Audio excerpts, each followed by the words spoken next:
Welcome to Utah Explored Off-Road.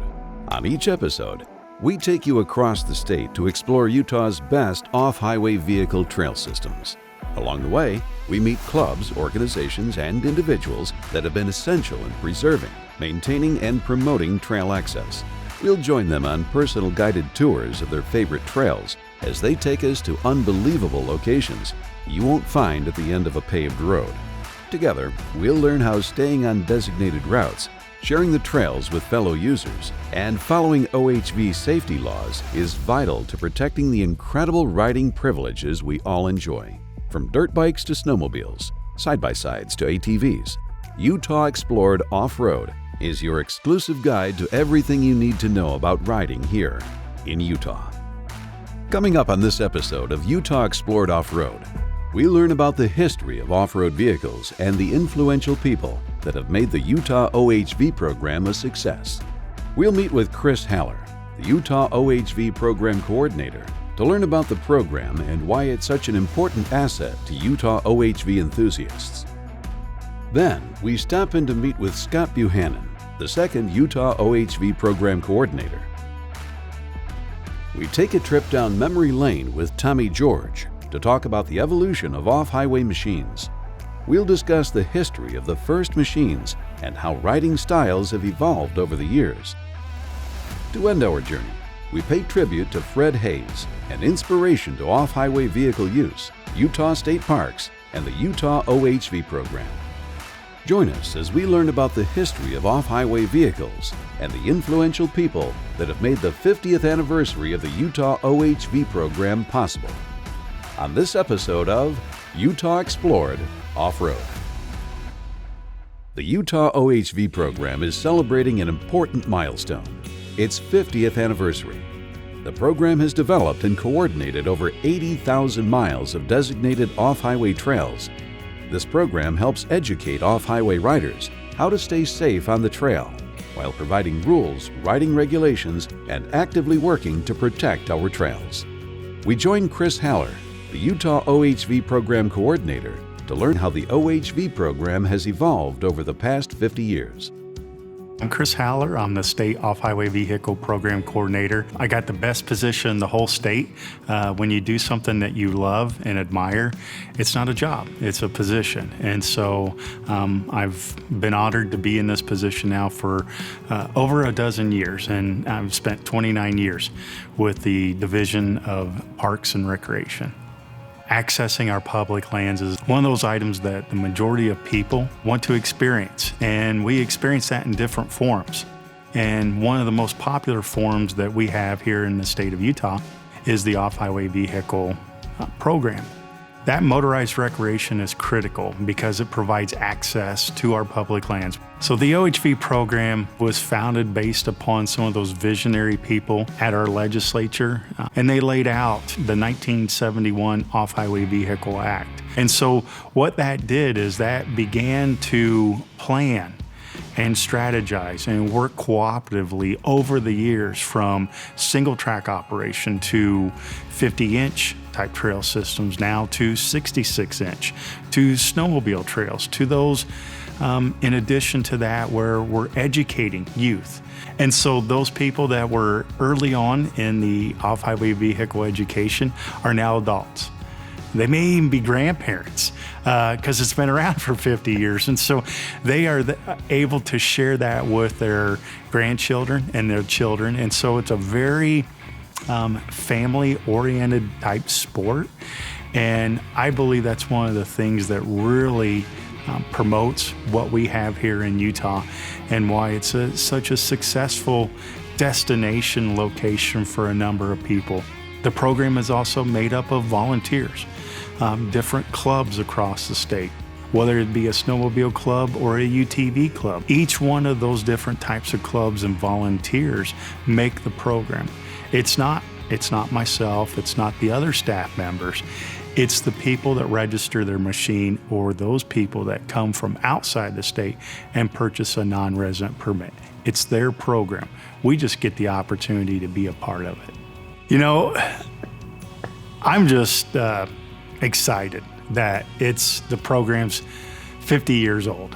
And I look, I probably won't be around to see the next 50 when we turn 100, although I know it's in good hands. There's obviously over 50 years, there's so many people to acknowledge, and there's just the inability to acknowledge all of them. However, some of the people that have been very influential for the OHV program, Dale Grange out of the Tri-State ATV Club. He used to be a member of our OHV Advisory Council. We're talking about a gentleman that was involved 25 to 30 years ago and had that vision to lay out a great trail system and secure those riding opportunities. And I have a lot of respect for what Dale has been able to accomplish in that area. And then you shift more towards the Paiute Trail system with a gentleman, Max Reed. Max is one of those individuals that, hey, he's still alive. And he's got a trail system named after him. We talk about the passion and those individuals that want to give back. And Max is still heavily involved with the Paiute Trail Committee. And then you go to somebody on the other extreme, from a summer environment to a winter environment, in Kurt Kennedy. Throughout the years, he was the Utah Snowmobile Association Public Lands Rep. And Kurt Kennedy, just an enjoyable, knowledgeable person. And then you shift gears to somebody like Cliff Coons with Ride with Respect. Cliff is extremely educational. He's very well versed. He knows his stuff. And as I've always said, I'm glad that he's on our side because he's a downright strong advocate for the sport and provides solutions to problems that are staring and glaring at you right in front of you. And so he does a very good job of finding that balance. We have an amazing trail system. We have amazing partners. We have some of the coolest people, and I hope that we've been able to lay a solid foundation to indicate that motorized recreation in the state of Utah is an acceptable form of outdoor recreation. We're so appreciative that a lot of people find value in participating in motorized recreation. The Utah OHV program, along with clubs, associations, and people, have been working for the past 50 years to promote safe riding, provide educational courses, and keep trails open for future generations to enjoy riding. For more information on finding designated trails, safety, and riding tips, visit ohv.utah.gov. In 1989, Scott Buchanan became the second Utah State Parks OHV program coordinator. We joined Scott to learn about his involvement with the program, how he helped expand trails, and his experience helping grow the program, all while learning how important the Utah OHV program is to riders.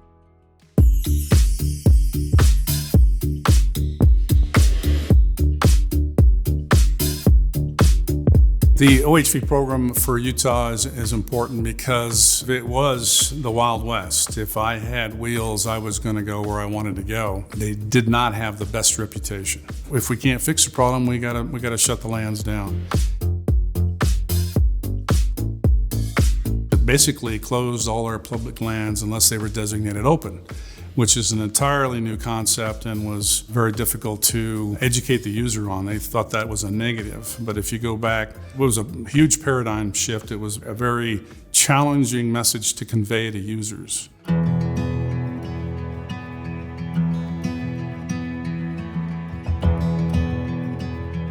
I started working for state parks in 1979. At the time, I was riding a three-wheeler.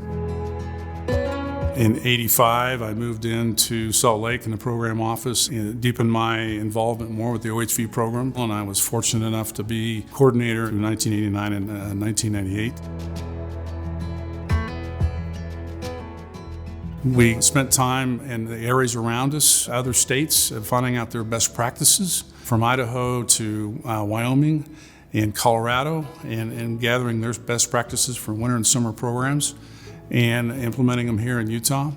And so, through the networking of my counterparts in other states, we were able to bring those best practices here. The science of trail grooming, we assumed was done during the day, so everybody could see you out grooming the trail, but really was not the best. And we learned that if you groom at night, the snow has a chance to settle up and harden before the riders hit it in the morning. And we never thought about that. And hopefully through the better science of grooming efficiency, the trail was lasting longer into the day for the user.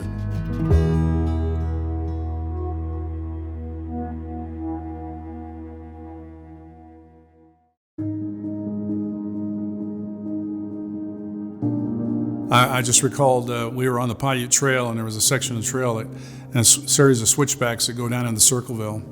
And we ran into a herd of elk. And it was a big herd of elk, and of course it was in the summer. It wasn't hunting season or anything.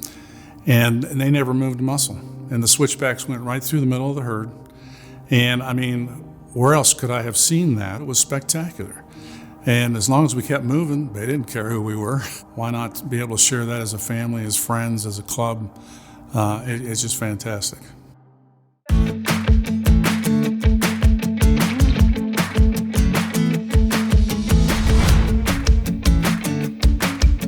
We had the funding at the state level. It really provided an engagement for the state and the feds to work together in providing these riding opportunities, allowed us to put snow grooming machines on the snow, expand our parking lots, put restrooms in. We were able to go out and meet with districts around the state and BLM district offices and look at solving problems and enhancing riding opportunities. Obviously, there were some rough trails that had already been cut by the vehicles that had impacted the area. We worked with the Forest Service and the users to build a trail, to maintain a trail, to promote a trail. And the opportunities for multiple use for everyone are there. You can see things you're not going to see in a truck on a road up in a forest. I mean, you go to the top of some of these peaks. In a short time, you can see these areas based out of campgrounds, based out of trailheads. What a great way to spend a day or a weekend or even a couple of hours.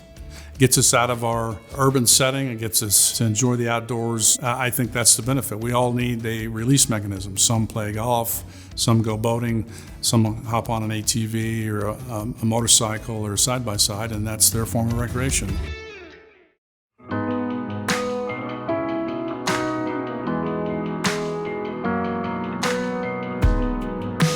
Besides just going to the trailhead and hopping on a machine, make sure you know before you go, know what you're doing, and respect the land and respect what has been done before you. Things have changed, but the bottom line is you've got to be responsible.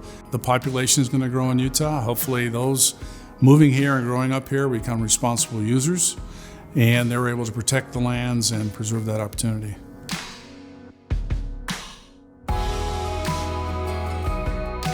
I'm happy to see the success of the program. I applaud the legislature for passing those things that allow the funding to trickle down to local areas, to solve problems, to rehab, to protect areas and recover areas. The funding, the user base, the collaboration, if that continues and the responsible riding and safe riding, then we'll still be having this conversation 25 years from now. And that's my hope for the future of the program.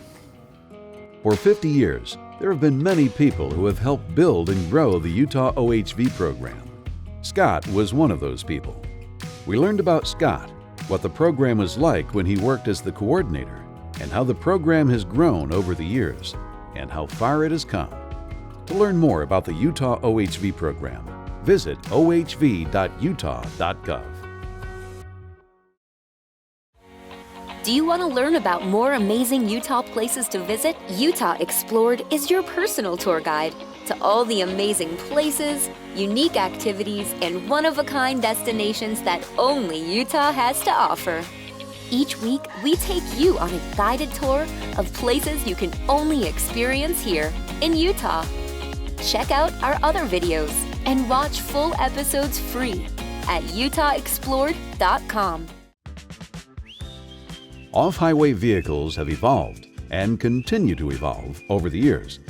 We join Tommy George. He takes us through time to the starting of off-highway vehicles, the different types of machines over the years, and how those machines have evolved along with learning about the different types of riding terrain vehicles.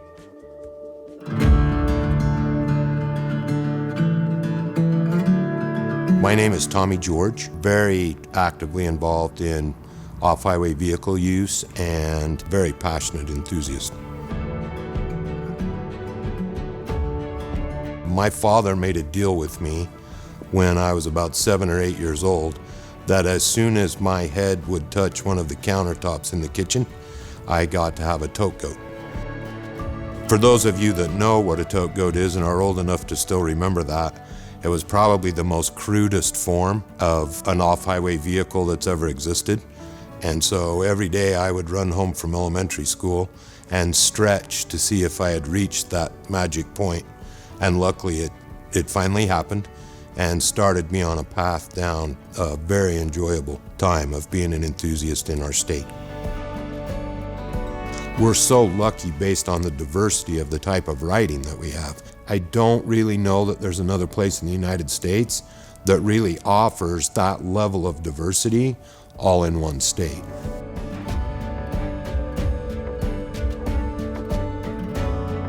Many of the enthusiasts in this market are some of the most passionate, caring people you'll ever meet.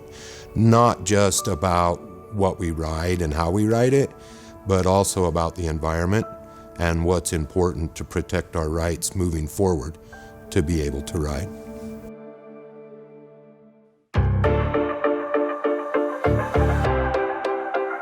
In the beginning, we mentioned tote goats, and that kind of leads into the next evolution, which was, the first basic kind of crude dirt bikes and three-wheelers, which for those of us that survived the three-wheeler years, you ran over yourself, you'd get your leg caught in it.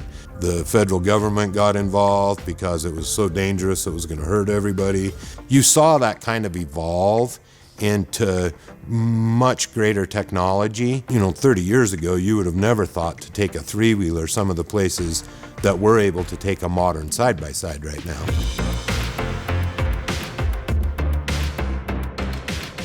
Then four-wheelers or ATVs. Those progressed at a fairly fast rate. As that technology changed, we saw the advent of fuel injection, independent suspension, both front and rear. Most recently, too, we've seen things like shaft-driven machines now rather than chains. The reliability and the functionality of those machines has changed dramatically over the last couple of decades. Probably one of the most significant things that have changed in this industry was in 2007, 2008, when Polaris introduced the Ranger RZR. And from there, just in the last 10 or 15 years, has really changed who those vehicles are being used by, not just how they're being used. And that's made a really substantial difference and an impact on how we go forward.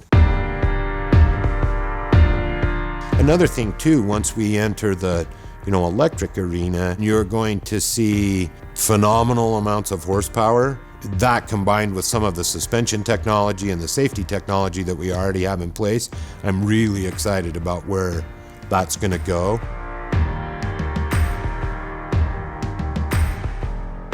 The 50th anniversary of the Off-Highway Vehicle Program is a huge milestone.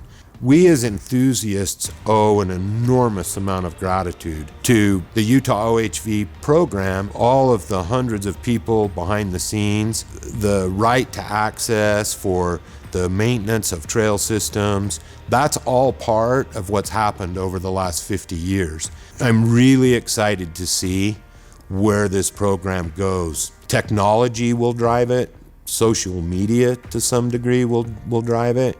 But the one common thing in this industry and in this sport that's going to make the biggest difference of anything else is the enthusiast and how we handle ourselves and how we get involved. In Utah, it's a really unique situation.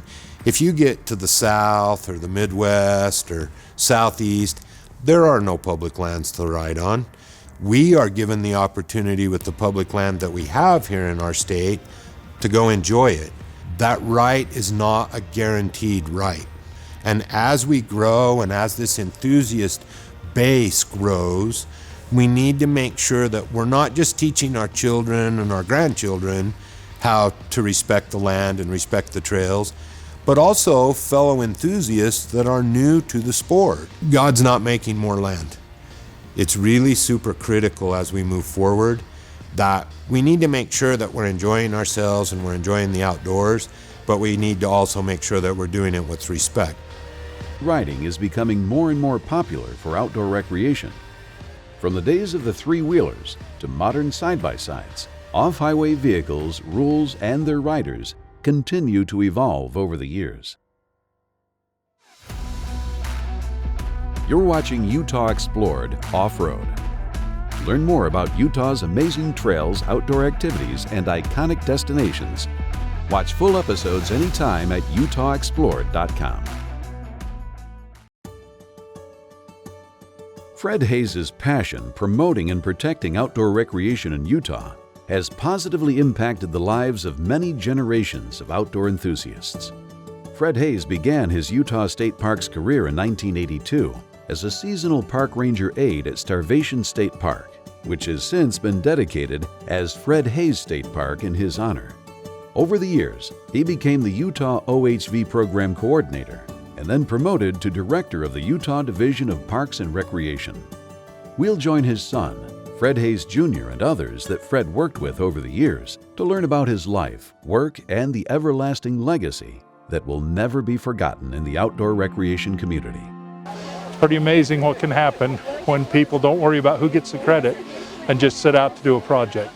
When he went on one of his first rides, I was very young, but I can remember him coming home and talking about it and talking about how we got to get this more common. You can see parts of this world that you don't get to see anywhere else. You can't see it with a horse. You can't see it hiking because it's too far. And so you get to see these beautiful parts of the world we live in more readily and more availably. And he just, from that point on, he had this huge passion of making sure that all of these areas that he went to were available for everybody, because he wanted them to see what he had seen, to experience the beauty that he experienced, and he loved every piece of it. He believed in me, and he lived and breathed all things off-highway vehicle. We lost Fred physically, but the people that he touched, not only within the motorized community, but on the legislative side of things, community side, within the state park system, within the Department of Natural Resources, he brought out the best in all of us. Oh, Fred, I miss you.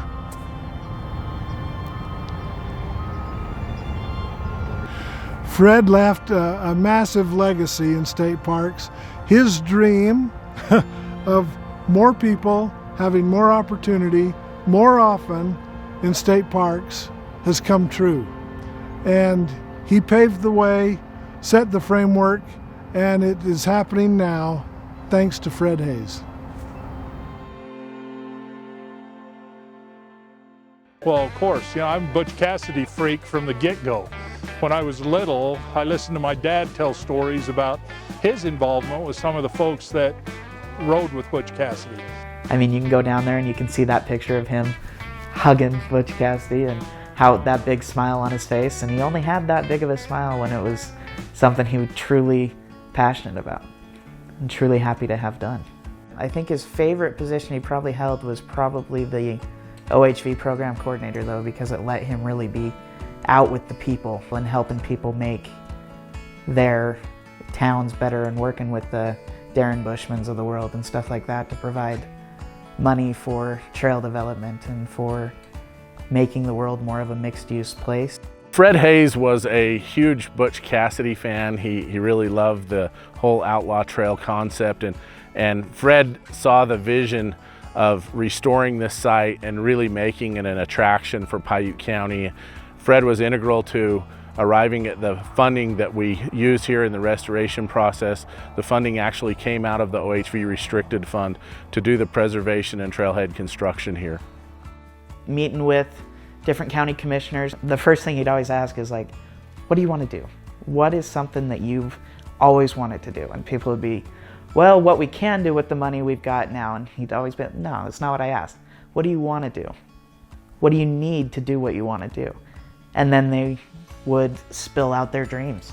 And a lot of the times they made the dreams happen. You look at Fred's vision for this site, and we really have tried to live up to Fred's legacy and his vision and carry forward what Fred wanted to see here.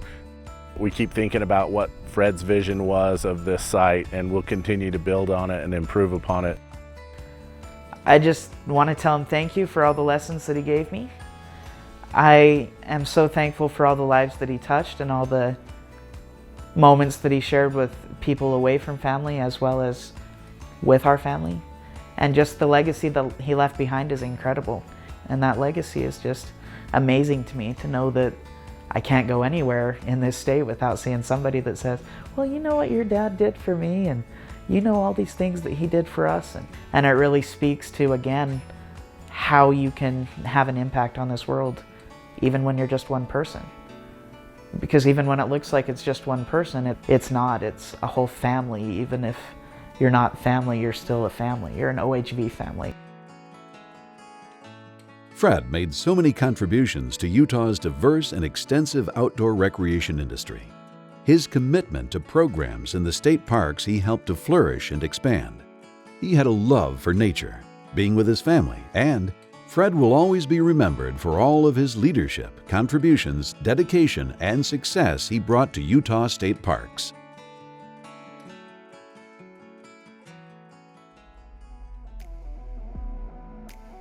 On this episode of Utah Explored Off-Road, we learned about the importance of the Utah OHV program. Next, we visited with Scott Buchanan, the second Utah OHV program coordinator, to learn about his involvement with the program and how the program has evolved over the years. Then we met up with Tommy George, who taught us about the history of off-road machines, how they have evolved, and how riding has changed over the years. To end our journey, we joined others in paying tribute to Fred Hayes. We learned about his life, work, and the everlasting legacy in the outdoor recreation community. His dedication and commitment to Utah's natural resources will never be forgotten. All while celebrating the 50th anniversary of the Utah OHV program. Thank you for joining us on this exciting episode of Utah Explored Off-Road.